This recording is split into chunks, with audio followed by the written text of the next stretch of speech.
সরকার যখন পার্টি ক্যাডারকে বসায় দেয় এবং এই জজ সাহেব যখন মেরুদণ্ড সোজা করে দাঁড়াতে না পারেন, তখনই বিচার বিভাগ মুখ থুবড়ে পড়ে। একজন সহকারী জজের বদলির ক্ষমতা, শাস্তি দেওয়ার ক্ষমতা আইন মন্ত্রণালয়ের হাতে নাই। আইন মন্ত্রণালয় শুধু সুপারিশ করে। আমরা এসে গত সেপ্টেম্বর থেকে 2025-এর সেপ্টেম্বর থেকে ডিসেম্বরের মধ্যে প্রায় 1400 নিম্ন আদালতের বিচারককে বদলি করা হয়েছিল। এই 1400-র মধ্যে যারা মোমবাতি জেলে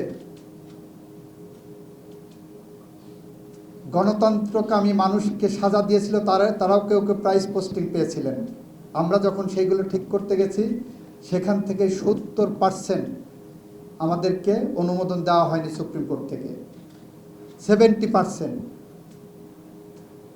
এরকম একটা প্রক্রিয়ার মধ্য দিয়ে বিচার বিভাগ যাচ্ছে। যদি মনে করেন সরকার নিয়ন্ত্রণ করে, আমি বিনয়ের সাথে বলবো এটা সরকারের বিষয় না। সরকার যখন পার্টি ক্যাডারকে বসায় দেয় এবং এই জজ সাহেব যখন মেরুদণ্ড সোজা করে দাঁড়াতে না পারেন, তখনই বিচার বিভাগ মুখ থুবড়ে পড়ে।